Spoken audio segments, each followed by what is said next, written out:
사도행전은 우리가 여러 번 말씀들을 살폈는데요. 초대교회의 원형이 뭐냐? 오늘 사도행전에 나타난 이 모습들입니다.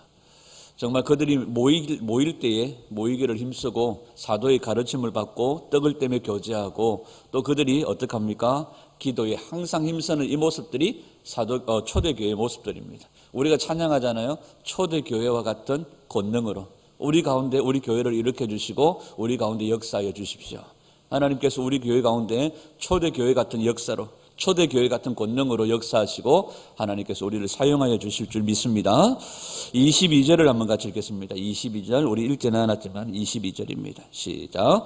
이스라엘 사람들아 이 말을 들으라. 너희도 아는 바와 같이 하나님께서 나사렛 예수로 큰 권능과 기사와 표적을 너희 가운데서 베푸사 너희 앞에서 그를 증언하셨느니라. 우리가 예수님을 부를 때에 워낙 이스라엘에는 예수라는 이름을 가진 사람들이 많기 때문에 우리가 믿는 구원자이신 예수님을 구별하여 부를 때에 나사렛 예수시라고 그렇게 부르십니다. 한마디로 말하면 지하철이나 부산 지하철이나 어떤 사람들 많이 모인 데 가서 두이야 이러면 아무도 안 돌아봅니다. 왜? 두이라는 이름은 독특하고 그렇게 흔하지 않은 이름이기 때문에. 그런데 영이야 하든지 영자야 하든지 물으면 그중에 몇치는 지하철 안에서 워낙 요즘에는 믿는 사람들이 많아졌기 때문에 지하철이나 많은 사람들이 모인 데서 집사님 부르면 그중에 몇치는 돌아봅니다. 권사님 부르면 몇치는 돌아봅니다. 이스라엘에 가서 예수라는 이름을 가진 사람들이 많습니다. 여호수아도 그죠? 예수라는 그런 구원자라는 이름의 뜻이 있죠. 그래서 우리가 믿는 예수님을 나사렛 예수시라고 그렇게 부릅니다. 예수님께서 나사렛 땅에서 거주하셨고 그곳에서 자라셨기 때문입니다.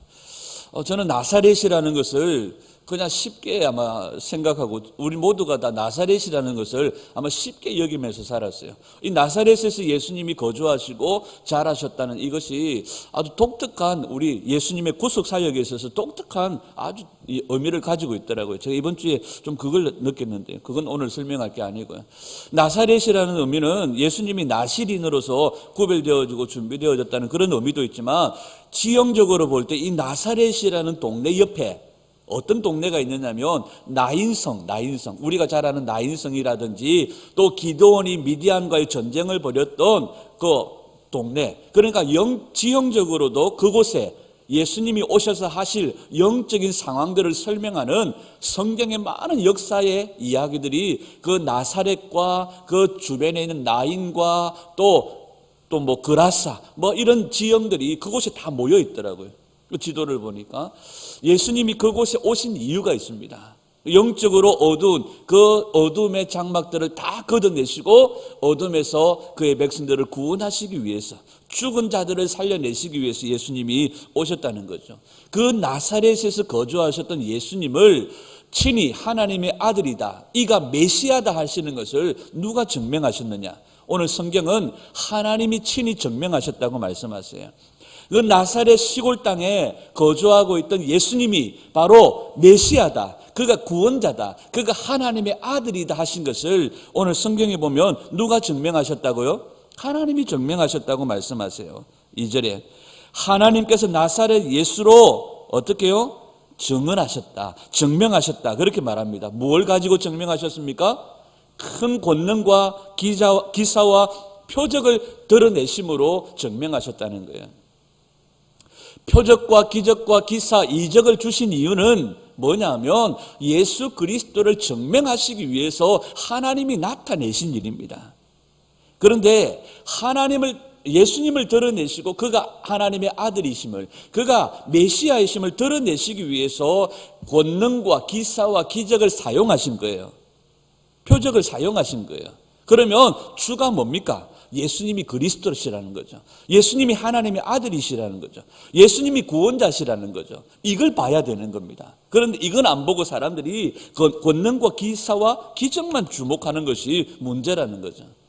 오늘 하나님께서 우리 가운데 권능과 기사와 기적을 나타내시는 이유는 아들 예수님이 메시아이심을 증명하신 이유입니다.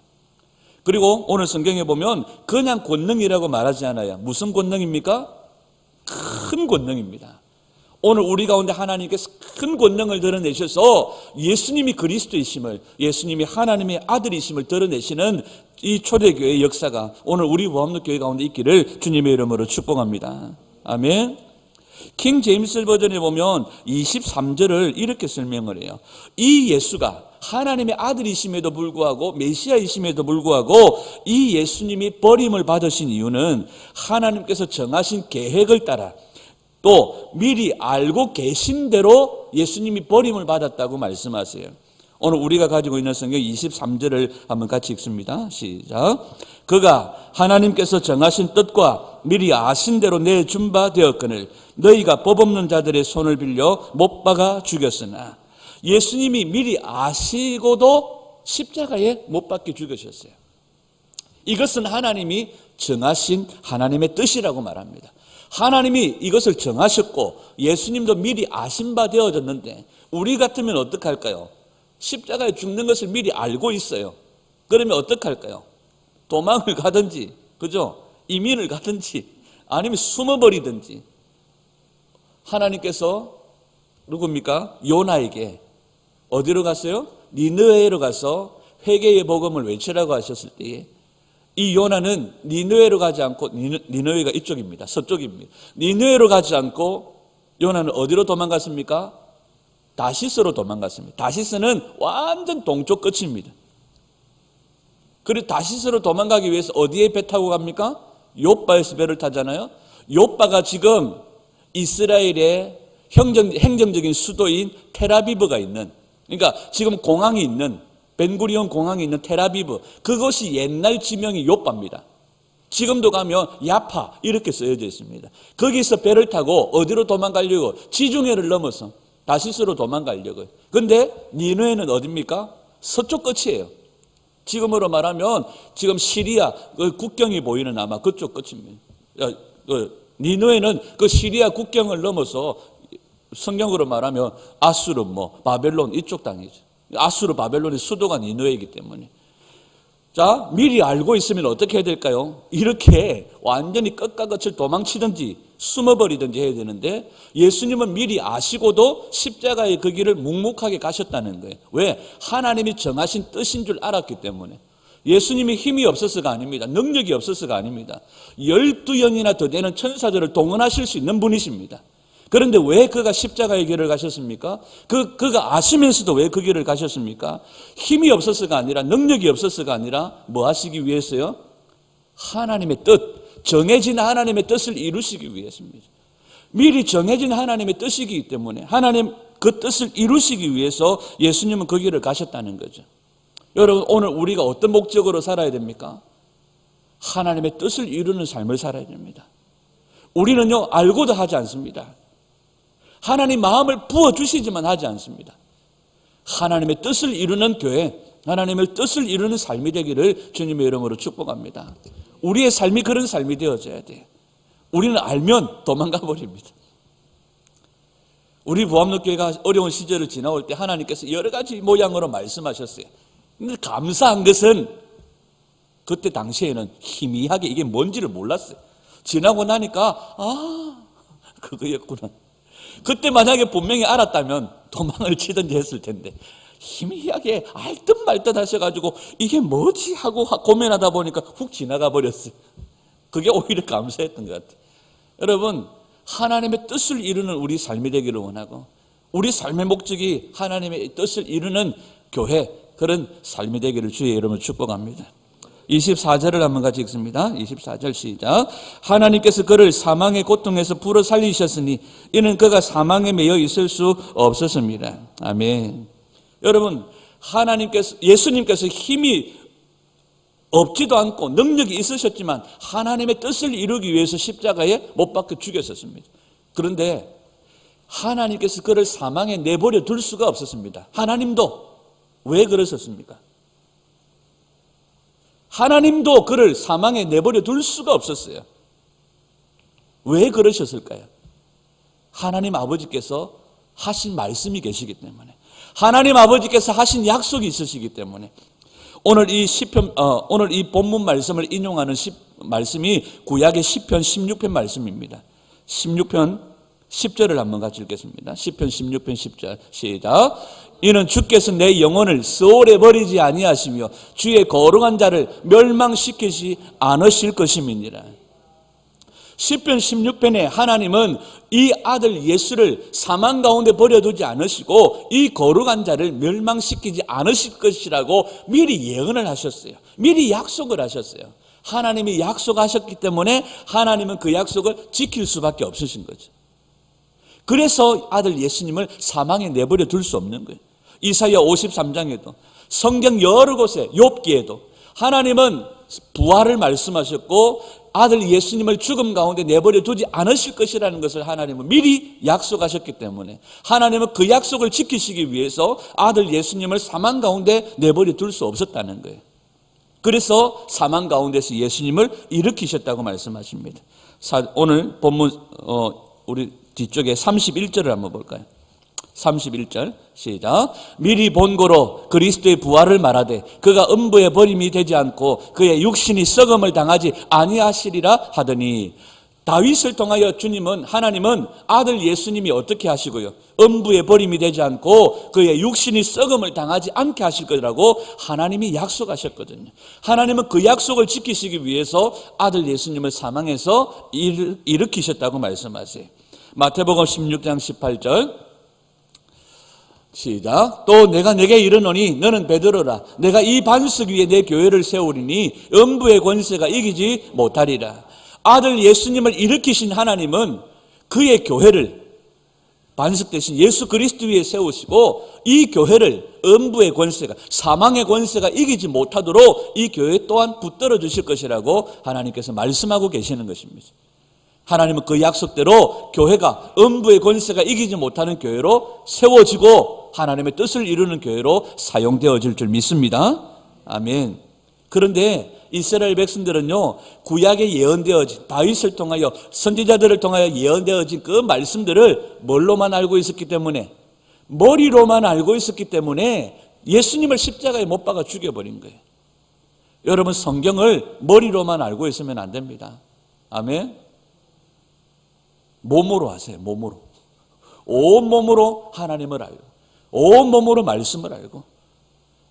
여러분, 이 이스라엘 백성들이요, 유대인들이, 종교인들이 성경을 읽고 성경을 듣고 성경을 배우고 성경을 연구하고 성경을 날마다 암송했지만 그들이 그냥 형식적으로 암송하고 그냥 머리로만 알고 있었기 때문에 오늘 이 시대를 살아가는 우리들도 안 그렇습니까?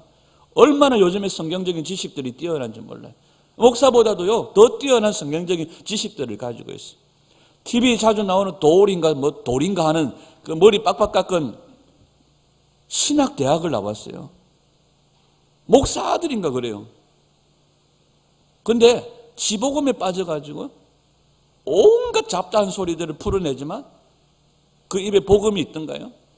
그 입에 온갖 저주의 말, 오히려 하나님을 거역하고 대적하는, 하나님을 조롱하는 말들을 쏟아내죠. 그런데 그가 가지고 있는 정보나 그가 가지고 있는 지식들 얼마나 뛰어난지 몰라요. 세상적인 지식들, 성경적인 지식들 뛰어나요. 그런데 그 성경을 풀어내는 해석들이 성경적이지 않아요. 오히려 하나님을 거역하고 대적합니다. 오늘 이 시대의 청년들에게 인기가 있는 법륜인가 하는 성경적인 지식들이 얼마나 뛰어난지 몰라요. 자기에게 상담해 오는 크리스찬들이 자기에게 상담을 해와요. 법륜이라는 스한테. 그러면 이 사람이 뭘로 충고를 하고 뭘로 권면을 하는지 아십니까? 중이 성경으로 권면을 해요. 그리고 한다는 말이 성경을 많이 읽으시라고. 그렇죠? 여러분, 이게 오늘 이 시대를 살아가는 우리들의 모습들입니다. 중이 크리스찬들로부터 상담을 받고 중이 성경으로 상담을 하고 또 비기독교인들에게는 또 자기가 가지고 있는 불교에서는 뭐라고 그럽니까?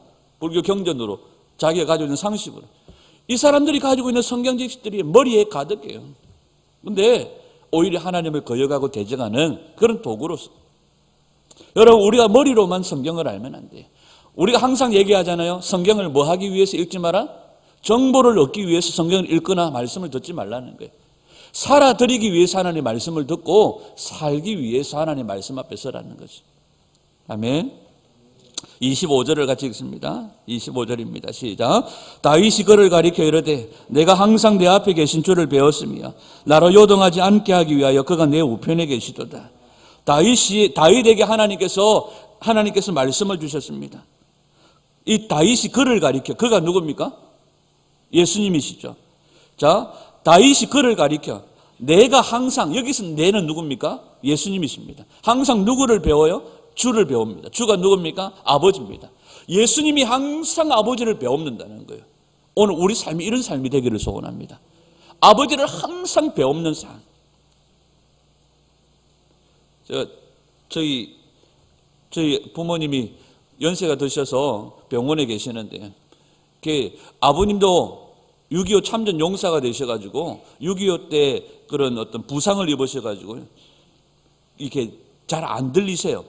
요즘도 6.25 전쟁이 끝난 지가 70년이 다 돼 가는데 요즘도 한 번씩 전쟁 꿈을 꾸신대.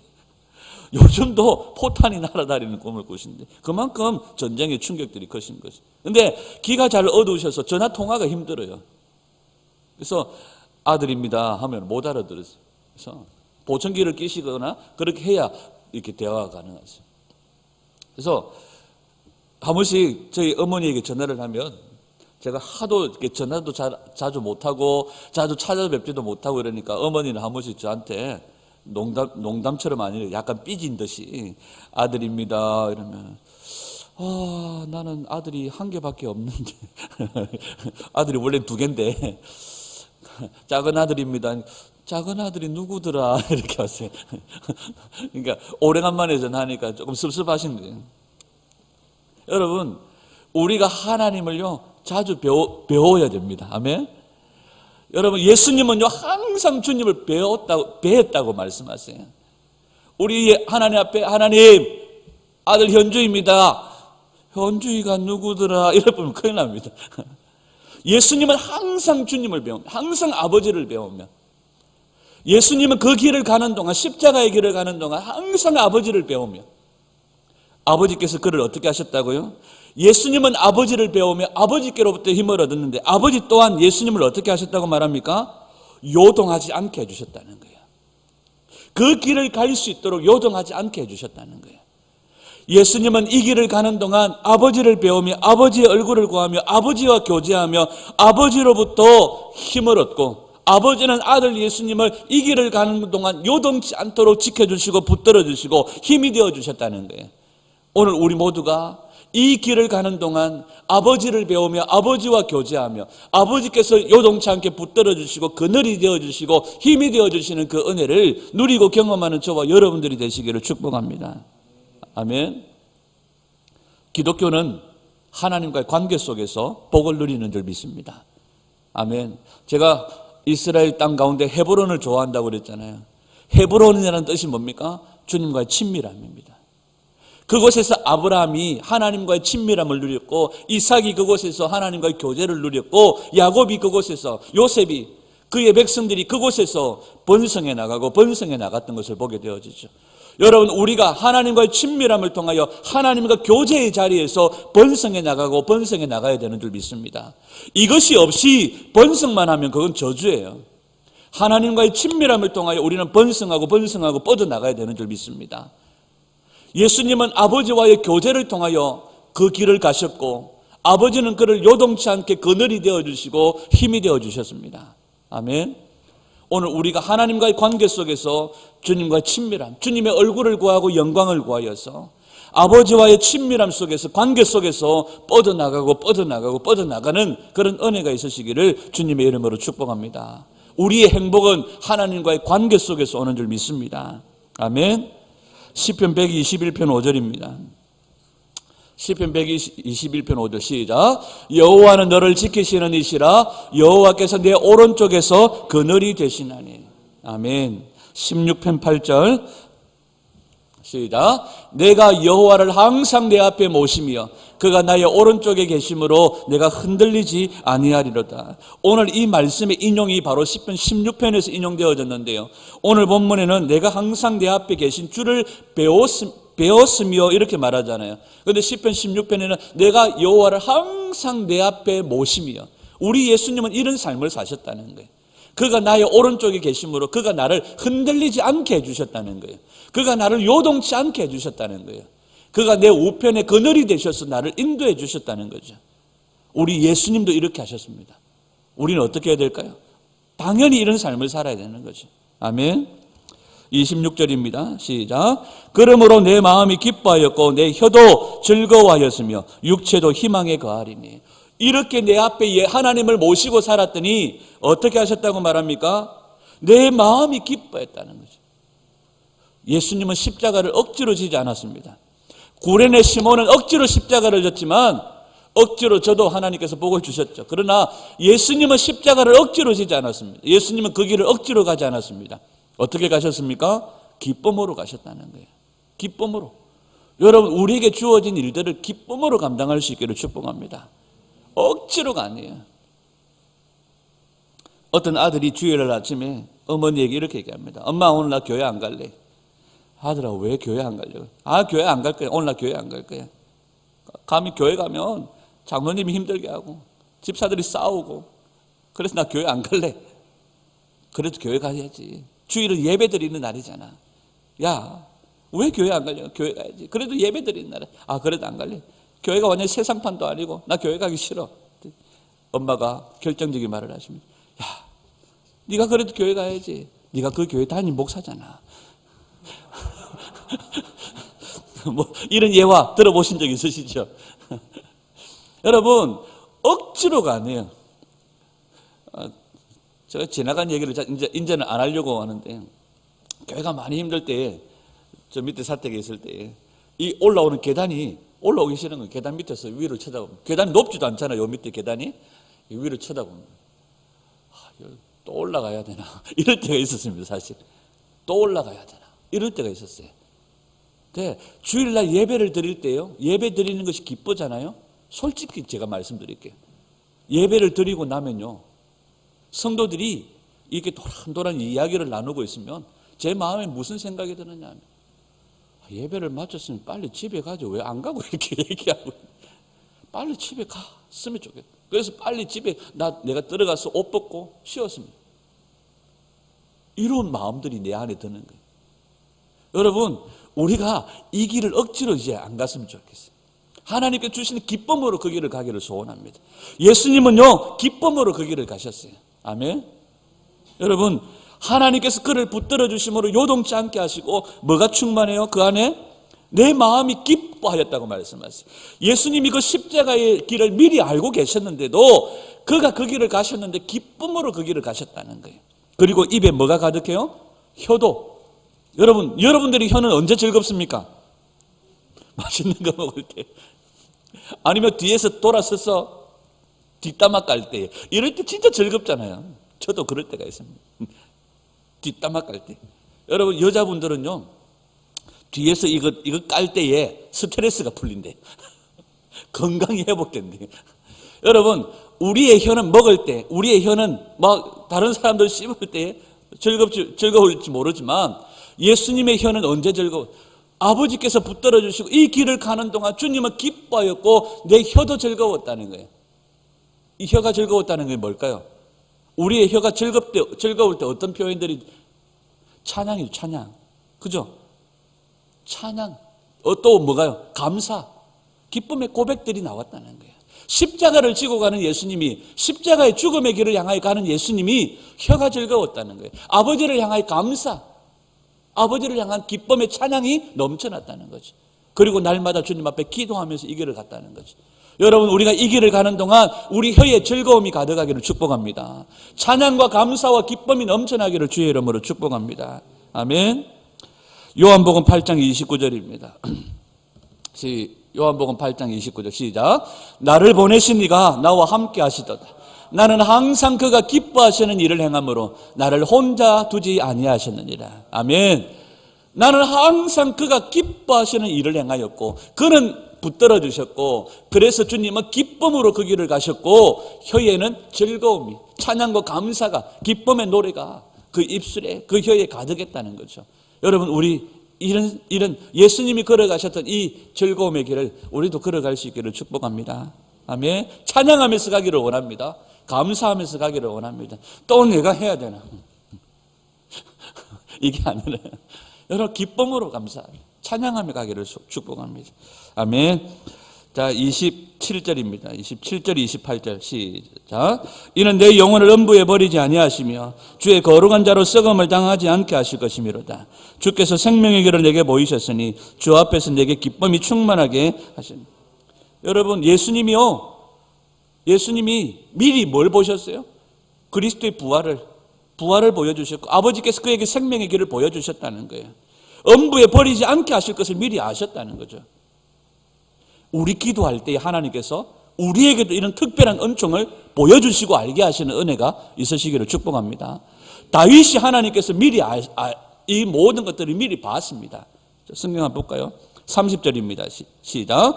그는 선지자라 하나님이 이미 맹세하사 그 자손 중에서 한 사람을 그에 앉게 하리라 하심을 알고 31절 시작. 미리 본고로 그리스도의 부활을 말하되 그가 음부에 버림이 되지 않고 그의 육신이 썩음을 당하지 아니하시리라 하더니 기도할 때 우리 예수님께서도 미리 아셨지만 기도할 때 다윗에게도 하나님께서 미리 알게 하셨고 환상을 열어주셔서 예수님의 부활과 부활 이후의 일들을 다윗에게 보여주신 거예요.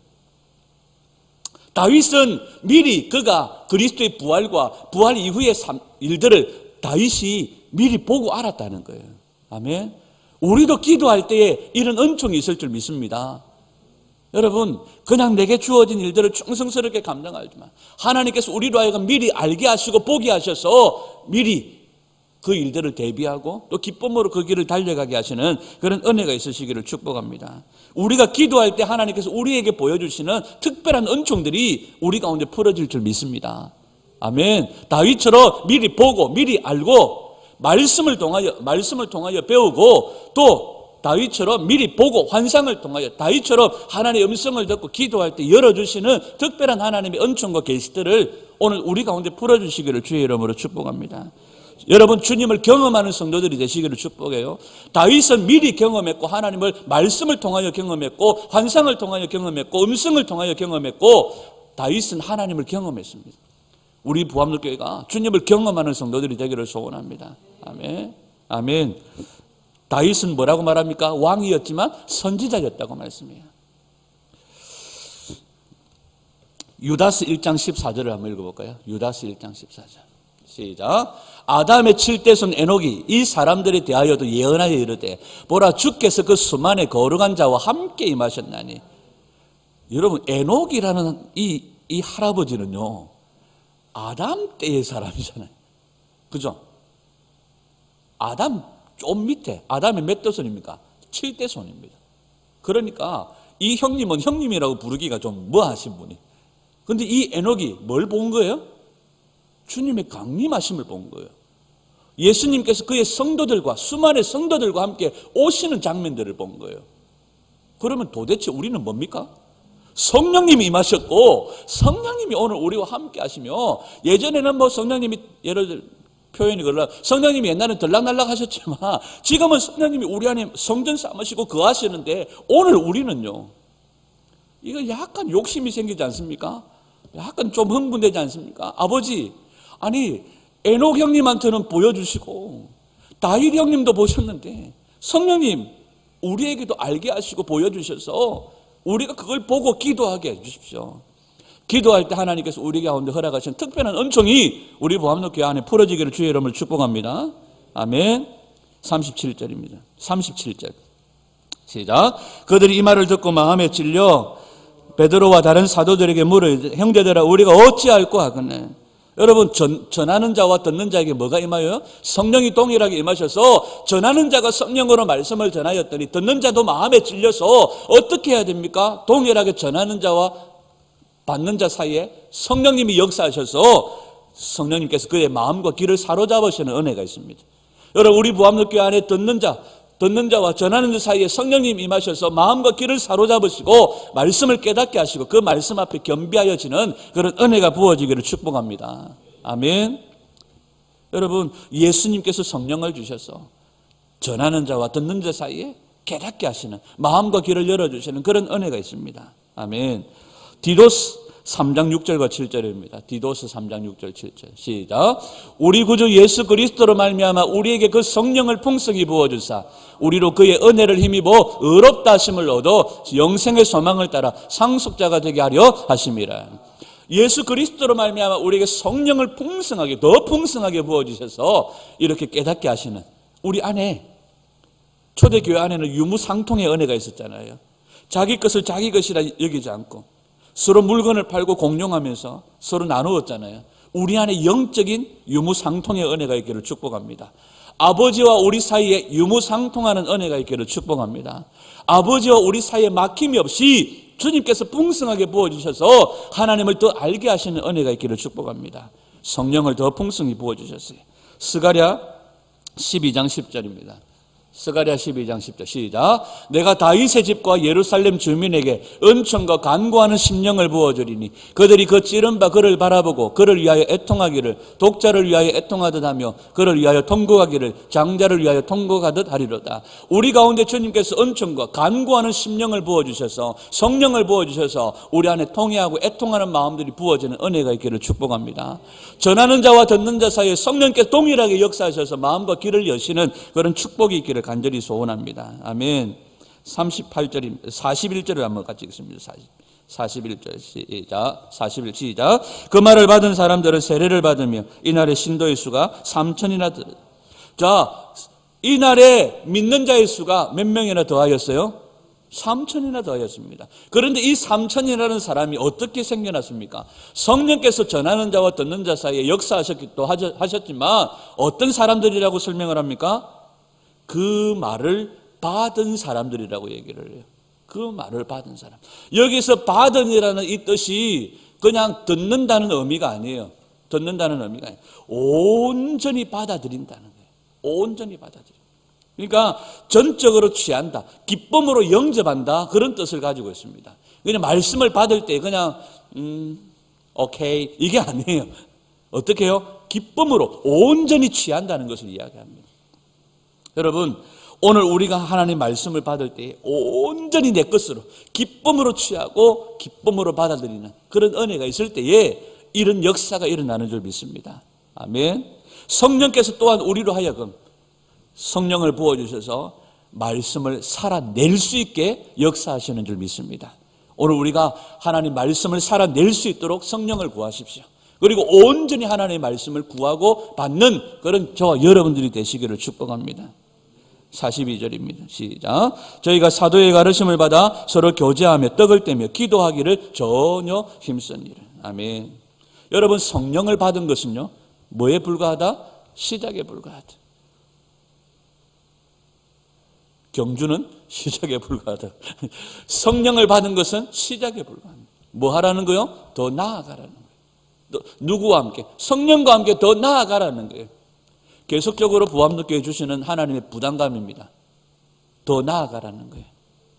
더 나아가라는 것은 절대적으로 이것이 오늘 우리가 있는 여기 바운더리에서 바깥으로만을 얘기하는 것 아닙니다. 바깥으로만을 얘기하는 것 아닙니다. 바깥으로 나아가기 전에 더 나아가야 될 것이 뭡니까? 아버지의 보좌 앞으로입니다. 아버지의 얼굴 앞으로, 영광 앞으로입니다. 아버지 앞으로 더 나아오라는 겁니다. 더 나아오라는 겁니다. 성령을 받은 것은 시작에 불과합니다. 성령께서 우리 가운데 임하심으로 어떤 일들이 일어납니까? 죄 사함과 회개의 은혜가 우리 가운데 임하는 거예요. 그러면 하나님의 사람들은 성령이 임하고 죄 사함과 회개의 은혜가 부어지면 바깥으로 엎어지지 않습니다. 가장 먼저 안으로 엎어집니다. 하나님 앞에 엎드려집니다. 주여, 내가 어떻게 하면 됩니까? 이게 우선되어져야 됩니다. 그리고 아버지께서 보내실 때에 그때 나가는 겁니다. 하나님께서 우리 부활교회 안에 2018년도 안에 새 일들을 행하시고 하나님께서 새로운 역사들을 써내려 가실 것입니다. 그 전에 우리가 먼저 하나님 앞에 엎드려야 돼요. 하나님 앞에 더 나아가야 돼요. 주님 앞으로 더 나아가야 돼요. 하나님과의 거리가 없기를 축복합니다. 아멘. 하나님과의 관계에 막힘이 없기를 축복합니다. 인간의 행복은 하나님과의 관계 속에서 온다고 말했죠. 하나님은 우리에게 더 나아오라고 말씀하세요. 이제는 장애물이 없습니다. 지성소와 성소를 가로막던 휘장이 찢어졌어요. 예수님께서 육체로 찢으셨습니다. 무슨 뜻입니까? 들어오라는 거예요. 지성소로 들어오라는 거예요. 더 나아오라는 겁니다. 더 나아가는 그런 은혜가 있기를 축복합니다. 아멘. 그리고 주님께서 보내시면 우리는 나가는 거예요. 시작이 불가합니다. 성령님은 오늘 우리와 함께 새 일들을 행하시기를 원하시는 거예요. 그리고 초대교회 안에 어떤 일들이 있었습니까? 사도의 가르침을 받는 겁니다. 말씀을 배워야 돼요. 그 다음에요, 떡을 떼며. 여기서 떡을 뗀다는 것은 성찬을 의미하는 것도 있지만 식탁의 교제를 이야기하는 겁니다. 여러분, 사람과의 관계가 참 힘들어요. 이야기하다 보면 말 때문에 상처를 받기도 합니다. 그죠? 그렇다고 해서 우리가 교제를 끊어버릴 수는 없는 거죠. 우리 안에 서로의 아름다운 친밀함과 교제를 통하여 회복되어지는 은혜가 있기를 축복합니다. 사도의 가르침을 받아 말씀을 배워야 돼요. 그러면 성령님께서 그 말씀을 살아드릴 수 있도록 은혜를 우리 가운데 주실 줄 믿습니다. 말씀의 지배를 받는 삶, 말씀이 나를 주관하는 삶을 사는 교회가 되어져야 되고, 떡을 떼며 교제하는 친밀한 아름다운 교제가 우리 모함도 교회 안에 일어나야 될 줄 믿습니다. 그리고 어떤 일들이 있었습니까? 기도에 힘쓰는 교회예요. 뭐니 해도 교회는 기도하는 교회입니다. 우리 무함도 교회 모토가 뭡니까? 기도하는 교회, 기도하는 가정, 기도하는 성도, 기도하는 나라를 만들어가는 거죠. 기도에 전혀 힘씁니다. 우리가 기도해야 말씀대로 살아드릴 수 있는 줄 믿습니다. 여러분, 지금도 하나님은 기도하는 자들을 통하여 일하시고 기도하는 그때 일하십니다. 성경에 나오는 모든 역사는 기도할 때 일어났고요, 사도행전의 모든 역사는 기도할 때 일어났습니다. 아멘. 기도하는 교회가 되어져야 됩니다. 사도행전 1장 14절. 사도행전 1장 14절입니다. 시작. 여자들과 예수의 모친 마리아와 예수의 아우들로 더불어 마음을 같이하여 저녁 기도에 힘씁니다. 기도할 때에 사도의 가르침을 받고 떡을 떼며 교제하고 기도할 때에 하나님께서 교회 안에 어떤 일들을 행하셨습니까? 43절입니다.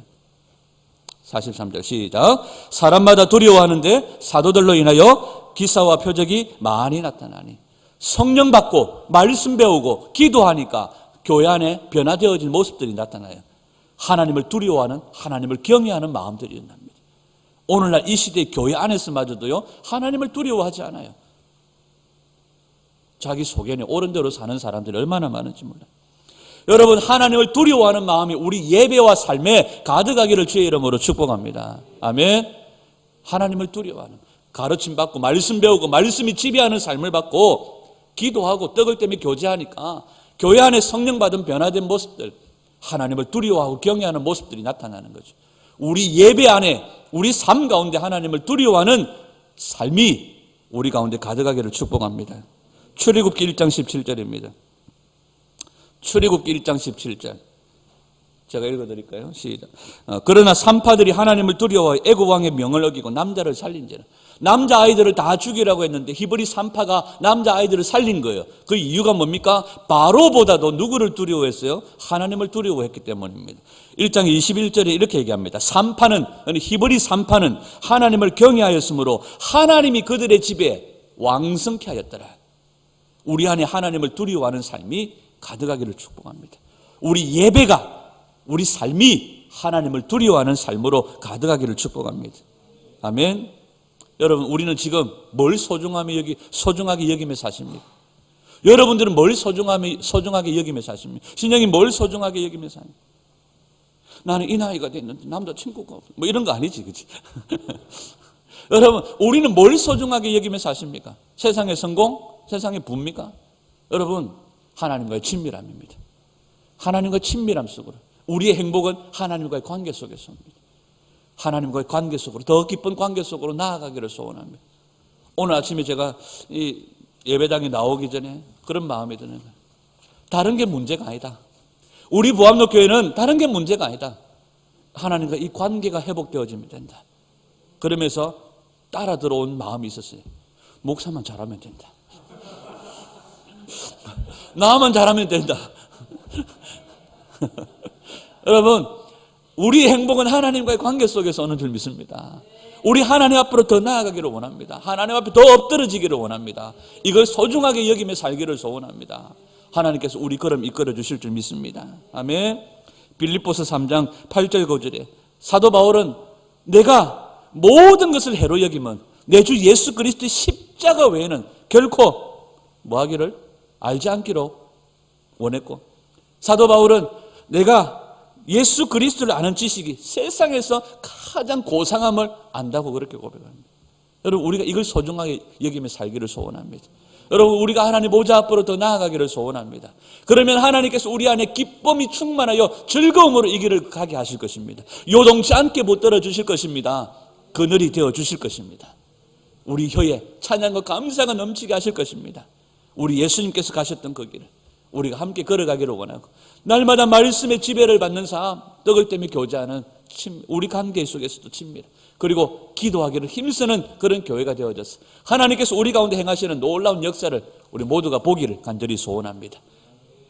히브리 3파처럼, 다니엘처럼, 믿음의 많은 사람들처럼 하나님을 두려워하는 삶이 우리 예배와 우리 삶 가운데 가득하기를 주의 이름으로 축복합니다. 이런 역사를 경험하는 저와 여러분들이 되시기를 다시 한 번 더 주의 이름으로 축복합니다.